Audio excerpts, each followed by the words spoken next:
I manage the outpatient clinic there, which is where all the patients who come to have chemotherapy and radiotherapy come and see the consultants. And some people don't have any treatment at all, or they have different kinds of treatment. They might have palliative care treatment, which is treating the symptoms with painkillers, and some people have radiotherapy for that, but generally speaking, it's for chemotherapy and radiotherapy. And we've also got the Macmillan Information Centre there as well, which is bang slap in the middle of all of the treatment areas. But it is quite a cupboard, and again, that does get lost. So, things that happen there in the Berkshire Cancer Centre, as I say, we have a clinic there, we have chemotherapy. Chemotherapy also takes place at Berkshire Health Space at Bracknell as well. And also we have a mobile chemotherapy unit which goes down to Newbury, Batcham. We have radiotherapy, we have 3 machines at Reading and 1 at Bracknell. And I think we're going to be sort of thinking about having 1 further on in the east as well. So we're trying to get it so that patients have sort of care close to home, because I don't know if you're aware that we take in people all the way down to Hungerford, and actually if you're coming up from Hungerford, it's a long way when you're not feeling very well.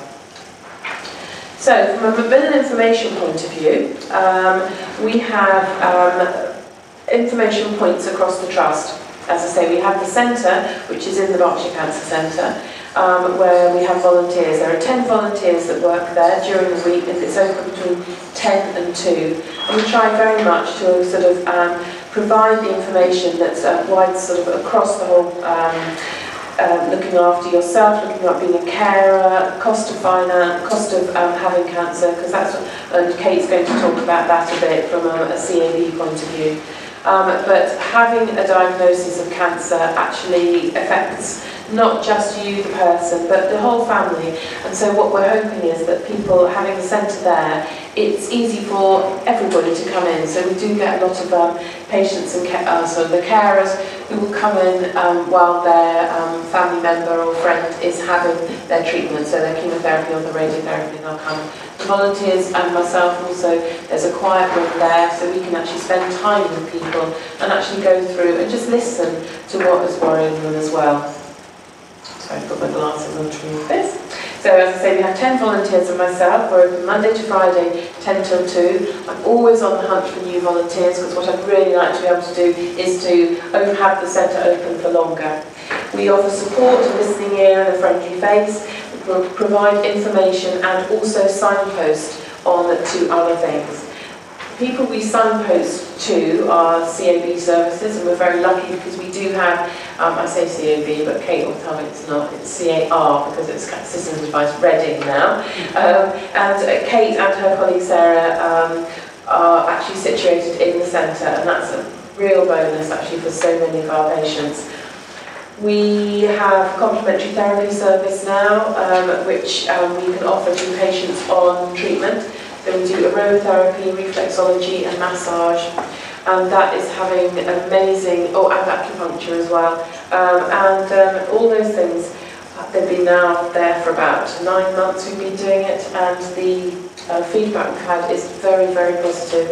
I think, people sometimes come along quite sceptical about it, whether it works or not, and we've even had men who've been very sceptical and actually feel so much better afterwards. So, we capture those little moments and put those on so that it encourages other people as well to go along and have these complementary therapies. Look Good, Feel Better, we also have running in at the Royal Berkshire Hospital, and I know that Michelle and Joyce I'm going to talk about that, and that again is incredibly well fed back, and the patients really, really enjoy that.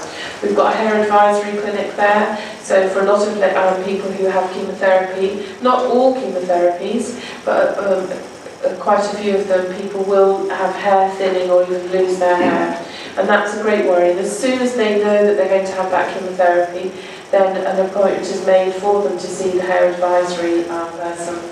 And we get wigs for people, hats, bandanas, all things like that.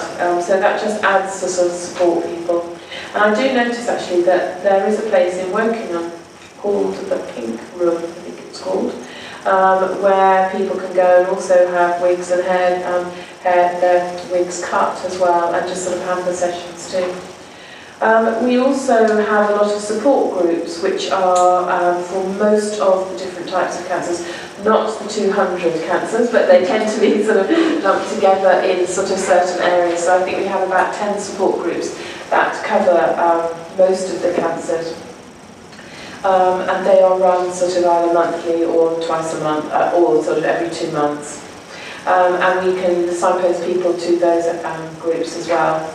And the other thing that we do is we signpost people to the Macmillan support lines, the helplines. I know Bridget talked about cancer research blogs and things like that. And in Macmillan, I don't want to sort of be in competition here, but Macmillan have the online community as well. And again, it's the same kind of thing, that people actually can write in. And I think that's especially, you know, for whichever blogs. I mean, I think one of the things is that people are often awake in the middle of the night, and there's nobody to talk to, and so what do they do? And that, as you know, with any worry, it just gets much, much bigger in the middle of the night.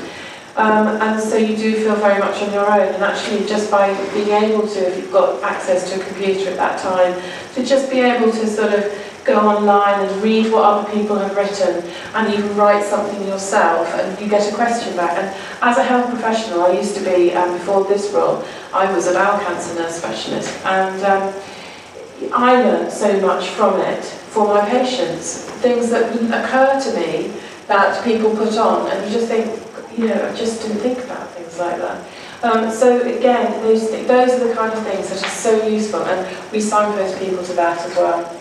We've also got, as I said, loads of literature, and I've put that downstairs for people. So Look Good, Feel Better we have online. The other thing that we also signpost people to is we work, as I say, with Macmillan in the community as well. And there's a project going on at the moment, which is the wellbeing sort of cancer rehabilitation. And we know that when people have gone through treatment for cancer, as Bridget said, you know, and Sarah, that many, many more people are now surviving it because treatments are so much better. But actually the effects of treatment, physically and psychologically, can remain for quite some time. And so what the focus is very much more on now is actually sort of thinking how we can help to support people to get back onto a new way of living with the side effects that they may have. And so the Cancer Wellbeing Project is very much working with people on a one-to-one basis. It's trying to get people back into doing physical activity, a supported way. It's signposting people to go onto the walks. There are local walks, walking groups around. We also, through the Wellbeing Project, can help people to have psychological support, to help their minds heal as well through all of this. And also we have contacts with Relate, because we know that when people go through a big illness with lots of treatment, that it can have an impact on their relationships. Not just sort of partner relationships, but maybe you know, your children, or even your best friend. You know, people have different needs and go through treatment differently, and that all has an impact.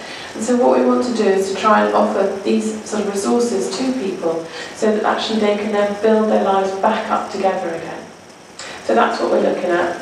I think that's where I am at, yes. I mean, I think one of the things that we're looking for in the future is that our focus has been very much on the person with cancer.